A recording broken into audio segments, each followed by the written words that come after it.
around Dodge City and in the territory on West, there's just one way to handle the killers and the spoilers, and that's with a U.S. Marshal and the smell of Gunsmoke.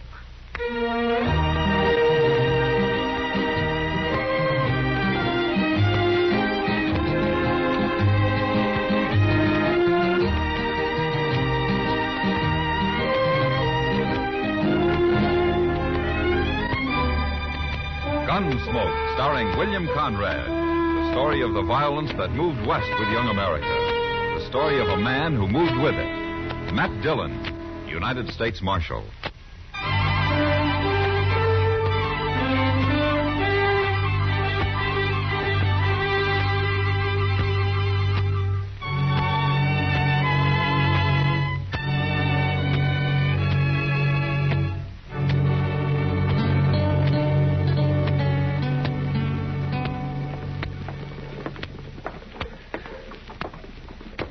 Mind if I sit here and watch the plaza with you, Mr. Dillon? Oh, sure. Sit on, Chester. Sit on. I got spring fever, I guess. Yeah, I guess everybody has. That'll change soon enough. It will? Sure. As soon as the first trail herd hits Dodge. Yeah, I suppose. Them Texas cowboys. Mr. Dillon, they all ought to be hobbled and have one arm tied behind their back all the time they're here. Oh, I don't know, Chester. They're just troublemakers, sir. They're bad enough at home, but they're worse away from it. Well, there are plenty of bad men who never saw Texas. Yes, and there are darn few Texans who ain't bad. Where'd you say you're from, Chester? Well, Waco. But that don't change my opinion one bit, Mr. Dillon. In fact, it just proves I know what I'm talking about. Yeah, here comes a Texan now, Chester. Look at his rig. Yes, sir, it sure is. Now, what's he doing here? Looking for somebody to shoot, according to you. Do you know him? No, sir, I don't. But then most everybody I knew in Texas has been hung by now. I'm looking for the U.S. Marshal. You're wearing a star, so maybe you're him. Sit down, stranger. You Matt Dillon? That's my name. All right. I'm Phil Jacks. I'm with a herd of 3,000 San Saba cattle about 5 days' drive from here. The name of the trail boss is Dolph Quince. Dolph Quince? Oh, he was up here last year. Give him my regards, will you? You give them to him, Marshal. Well, I'll be glad to. You'll be here in about 5 days, you say? He will if we don't run into any more trouble. He said for you to ride back with me, Marshal. No? Well, did he say why? No. Didn't say nothing except for me to ride into Dodge and find you. Well, can you tell me what this is all about? It's about Kansas, Marshal. Kansas? We don't like it. Well, for heaven's sake, if you don't like it, why don't you stay in Texas? Instead of coming up here raising all kinds of trouble, getting people's backs up, drinking, shooting, carrying on. I haven't even said hello to you, mister. No, I know it, and let's leave it that way. Chester, what's got into you anyway? It's been mighty peaceful around here lately, sir. Now the first Texas herd ain't even over the horizon, and already there's trouble. Why don't you people drive your old mossy horn steers to California anyway? Why'd you leave Texas, mister? What? I know a Texan when I see one. You're all riled up because you don't like Kansas anybody else does. Yes, and I don't like Texas neither. Texas is sure rough on women and dogs, ain't it? My gracious, I ain't heard that since I was a boy. All right, you got me pegged. I'll shut up. Oh, now we're getting someplace. You ready to go, Marshal?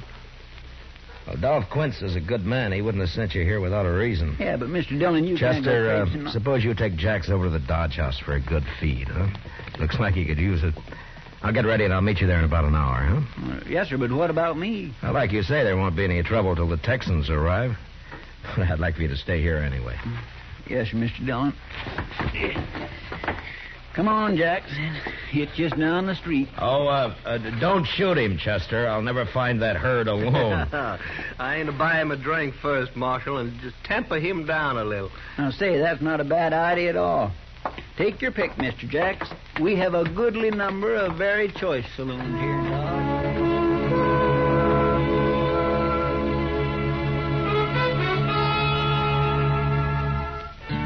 I hadn't been out on the prairie for some weeks, and I found its usual monotony broken a little by the freshness of spring, with great patches of green standing out against the natural sunburnt color of last year's grass. We rode over about 30 miles of it before dark, and Jacks figured we'd find the San Saba herd by evening the next day.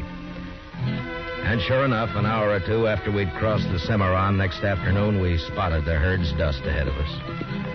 We rode up to the chuck wagon just as the cook was hollering for the men to come and get it.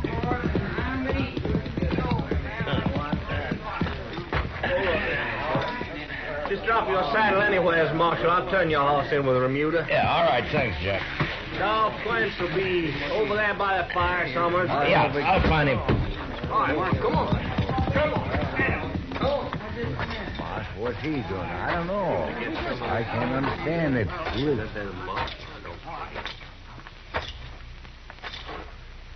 Sure, it sure is.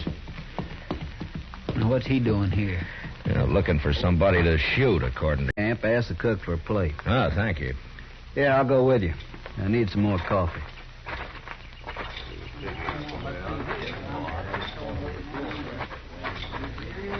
You like buffalo veal?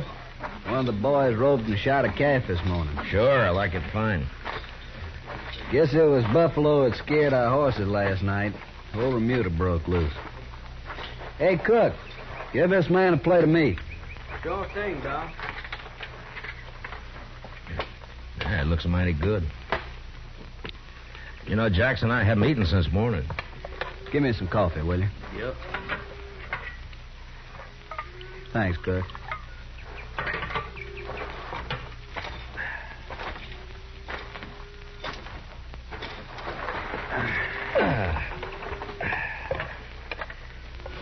Nesta woman came to the bed ground before daylight this morning. Oh? Yeah, I had a boy with her driving a wagon. Asked if we had any little calves that had been dropped during the night. Well, she probably picks up calves from all the herds that pass this way, huh? Yeah, we'd have to get rid of them anyway, so I let her have them. Even if she was a Kansan. Oh? Where was her husband? Dead, according to the boy. Oh, I see.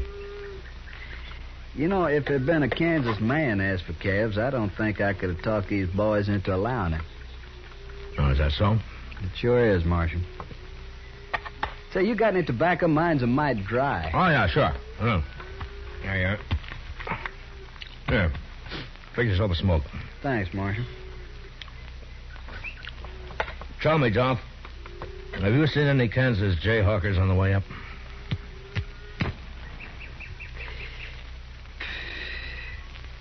How do you know, Marshal? Well, just a guess. 2 nights ago, some of them Jayhawkers managed to sneak up on Snyder over there when he was out on guard. They stripped him and flogged him and then stampeded the cattle. We had our hands full for the next few hours, or we might have caught up with them. I see.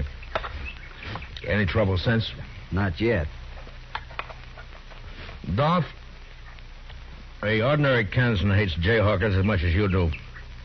They're nothing but shifty, murderous criminals. They got started on the Missouri border during the war, and they got the taste of blood in their mouths, and, well, now it's like they got no place to go. We can show them a place. Yeah, they're bandits, that's all. You got bandits in Texas. That doesn't make every Texan one, does it? It's kind of hard to make the men see that, Marshal. Yeah, I know. I'll join you, if you don't mind. Sit down, Jack. Yeah. I've been complaining to the Marshal about our welcome here. I hear the trail drivers buying off Jayhawkers, $2 or $3 a head. You see, 3,000 head, that cost us... I ain't paying nobody nothing. Well, they ain't asked us yet, but I'll kill the first one I see anyway. Maybe they won't bother you again, huh? Marshal, every dollar I got's in these cattle and all the money my relatives and friends could raise, too. We've come a long way from the San Saba, and we're almost to Dodge. I'd hate to lose now. Well, Dolph, I don't know quite what I can do. Raise a posse? Well, not for this sort of work. There'll be herds coming up from now into September. What about the Army?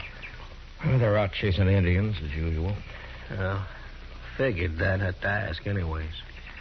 One reason I wanted you to come down here was to ride with us a few days, get to know the boys a little. They're in a bad temper, and when they hit Dodge, they're going to be looking for Kansas scalps. I'll ride with you. I figured you would. You see, Marshal, the way we look at it, the good citizens of Dodge are out to fleece us anyway, and on top of that, they hire gunfighters to shoot us as soon as we kick up our heels a little. All in all, it makes for bad feeling. Well, there's some misunderstanding on both sides, I guess. Yeah, you and I know that. Hey, Cook, give this man a plate of meat. Sure thing, Doc. Go over there and ask for a job. I told him to eat first. Must be crazy. Where is he? I'll go get it. Dolph, I'd like to stand guard tonight, huh? There's no need for that. Well, if I'm riding with you, I'll do my share of the work. All right. You go out with the second watch. The Wrangler will give you a night horse. Thanks. Yes, Dolph. This here's Dolph Quince, trail boss. Mr. Quince. Quince will do. Well, my name's Studer. Carl Studer. You lost? I don't know what you mean. Well, do you know we're only 4 days' drive out of Dodge? I was wondering if you could use a hand. For 4 days? That'd help. You must be awful hungry. I thought maybe you'd be driving past Dodge. Well, I'm not. We'll feed you from here to Dodge if you work. I won't pay you anything, though. I haven't got the money, and I don't need a hand anyway. Thank you. Hey, by the way, where are you from? Colorado? Then you ain't a Kansan. No. Good. Maybe the boys won't tear you apart. You'll be on the third watch tonight, Studer. All right. There's the sort of man spends his whole miserable life just looking for salt pork and sundown. Yeah. If that's all he's looking for. What do you mean? Just an old habit of mine, Dolph. I wouldn't still be alive if I trusted everybody on first sight. You don't trust this fella? No, he's probably all right. Still, I'd keep him in camp, unless it's daylight. How come? I wouldn't put him on night guard, Dolph. All right. Marshal, I always thought I led a hard life. Till now, I think you beat me. Well, I got shot at more than you do, that's all. Maybe that's it. You better stretch out somewhere. You'll be out singing to those cow brutes in 2 hours. Yeah. Well, I'll see you later, Dolph. Breakfast at 4. You'll find it don't take long to stay all night at this ranch.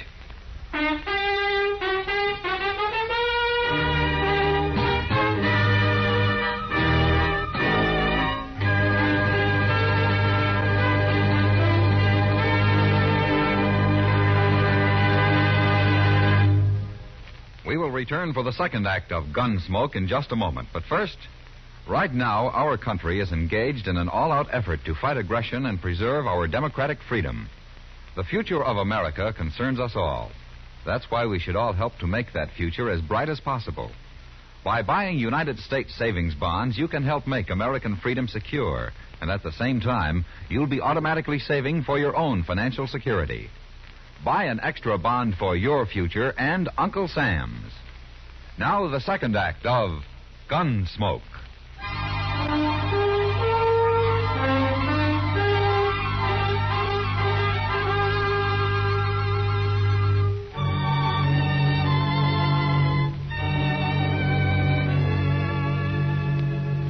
I didn't have much chance that night to get to know the boys.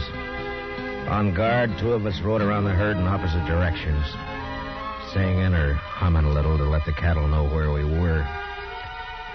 And after 2 hours, we were relieved by the third watch. But at breakfast the next morning, the men treated me a little less like a gunfighter hired to shoot them when they got to Dodge. After the cattle had grazed for a few miles and we got them on the trail, I started to forget I was a lawman myself. Jax and I were right in the swing of the herd when Dolph Quince loped up behind us. Hey, how's it feel to be a trail hand, Marshal? There's nothing to it. But I could sleep all winter like you do. When would you spend your money? I already offered to trade jobs with him, Marshal. Dolph, you know where I found him in Dodge? Hanging a horse thief, I hope. Yeah, not likely. Sitting idle in a chair, taking in the sun like an old man. Don't let it fool you, Jax. I've seen him move. Hey, you two crossed the Cimarron yesterday. What's it like? Oh, the water's gone down. You won't have any trouble. I was also thinking about the sand. It was sound where we was, Dolph. Then we'll cross right there. You go up ahead and ride point, Jax. Lead us to it. Take that new fella Studer with you. I don't need him. I want him up front where I can see him. Okay. Hit him off. First crossing I tried last year had a quicksand bottom. It would bog a saddle blanket. Huh? Did you lose many cattle? 30 head. Couldn't even dig their tails out. Yeah. You know, Dolph, I sometimes wonder if it's worth it to you, driving cattle up here. Texas is bankrupt, Marshal. The war broke us. All we got is these wild longhorn cattle. Yeah, I know. But maybe there'll be an easier way someday. We'd starve waiting for the railroad. I suppose so. Anyway, this San Saba herd of yours is the first to reach Dodge this year. The prices are high. You ought to profit $20 a head. I hope so. What's Dodge like now? Been a year since I was there. Well, it's double its size. They got a new restaurant, a place called Delmonico's. Got about 5 new saloons. Well. A new barber shop. With money in your pocket, Dodge could offer high-class entertainment. Almost anything you want. The boys will be glad to know. Hey, it's up ahead. Come on, hurry! What? We will return for the second act of Gunsmoke in just a moment. But first, right now, our country is... There's Jack's lying on the ground. They shot him, Marshal. The man with the blanket, that's Studer. I'm going after him, Doc. You take care of Jax. There go the cattle. Head off. Get him, Marshal. Get him alive. I'll get him.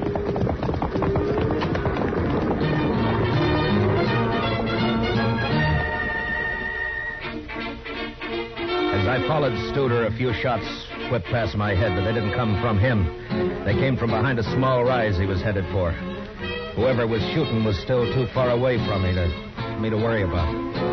I wanted to take care of Studer first. And slowly the distance between us closed. I pulled my rifle out of the boot and I snapped one off at him. He threw up his hands and pitched forward out of the saddle. I glanced at him as I rode past and crossed him off as one Jayhawker less. When I reached the rise, I jumped off my horse and ran up it on foot. Near the top, I got down and I crawled. When I poked my head over, there was only one man in sight. The other Jayhawkers, if there'd been any, had disappeared. This one was afoot, and he was running for his horse. I took my time and put a shot into the cantle of his saddle, and the horse bolted. The man dropped behind a rock and lay there. He was only half covered, so I stood up. And a step at a time started toward him down the hill.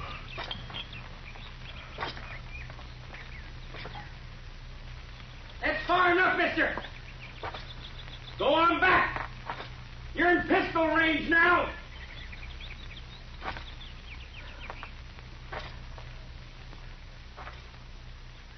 Stand right there, you. All right, fella. Put down and come forward. All I want's a horse, and I'll get out of here. We won't bother you no more. You sure won't.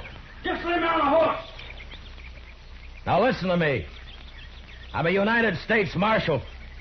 You give up, and I promise there'll be no lynching. You'll get a fair trial. No! If you don't give up, you're going to die. Right where you are.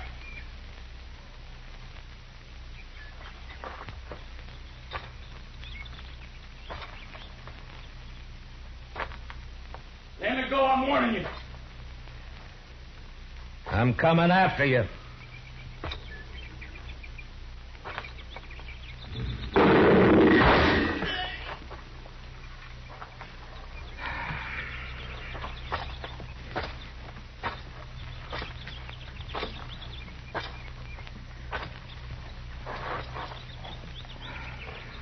You just had to try it, didn't you?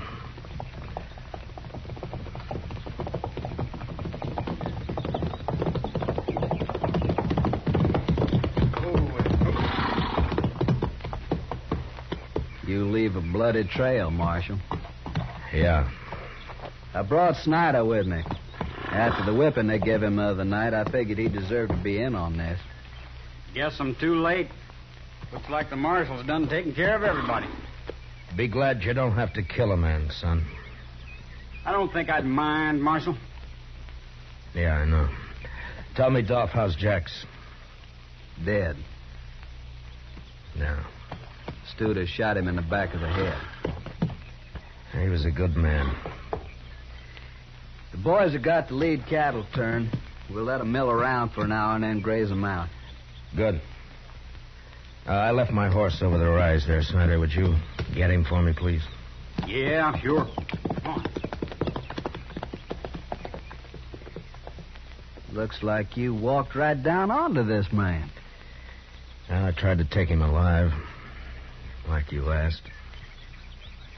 Guess I just wanted to hang him myself. Anyway, I'm glad he's dead.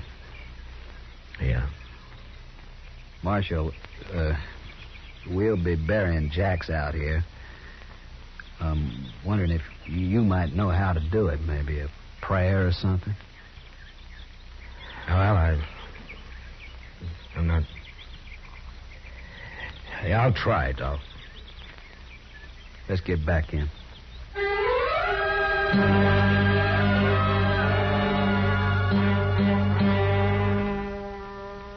When we got back to where Jax had fallen, the cook had driven the chuck wagon up and was busy fixing coffee for the men, even though it was far from noon. The cattle were spread out and feeding now. And one by one, the men rode up, sober and quiet. There was just a glance at Jax where he lay covered by his saddle blanket. The grave was soon dug, and with the end gate of the chuck wagon for a headstone, Phil Jax was placed in the ground and covered with prairie earth. Their hats in their hands, the Texas men watched in silence.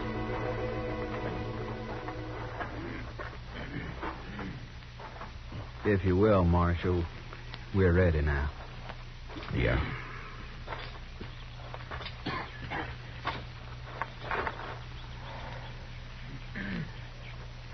We brought nothing into this world. Neither may we carry anything out of this world. The Lord giveth, and the Lord taketh away.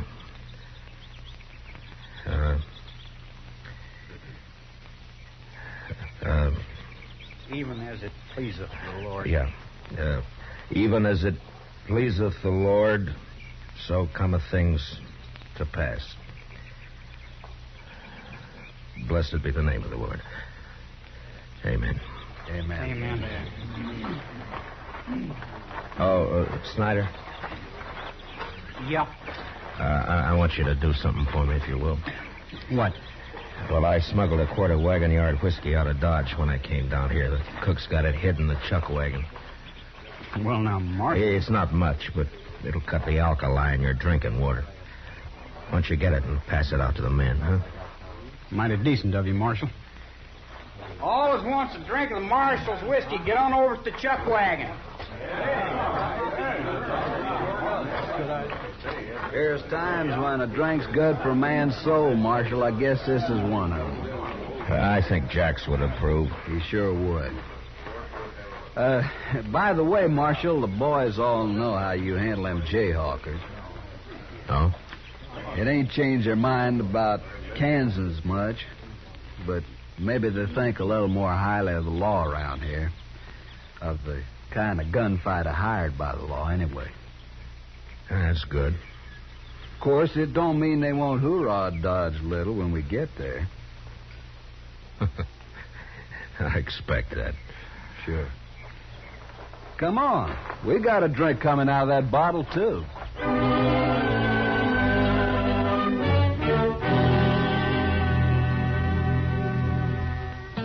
3 days later, the San Saba herd reached Mulberry Creek, about 10 miles south of Dodge.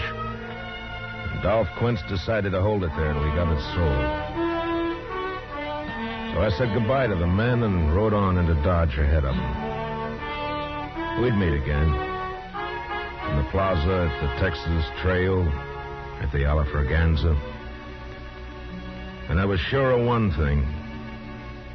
Short of gunplay, that particular bunch of Texas cowboys were going to be allowed to hoorah Dodge unmolested.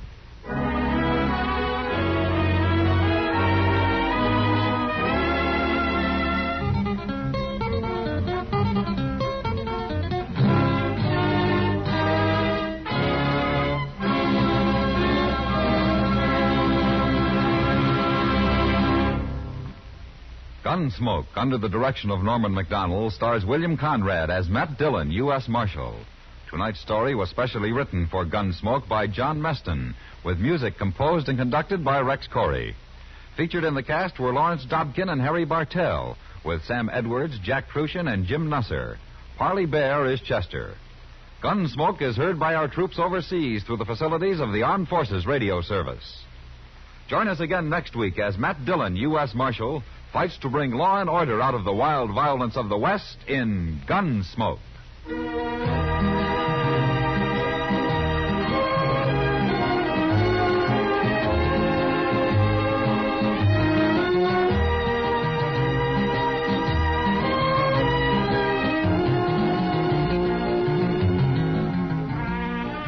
Tomorrow evening, the Edgar Bergen Show with Charlie McCarthy presents a drama titled The Blue Egg of Happiness as its own comical Easter observance.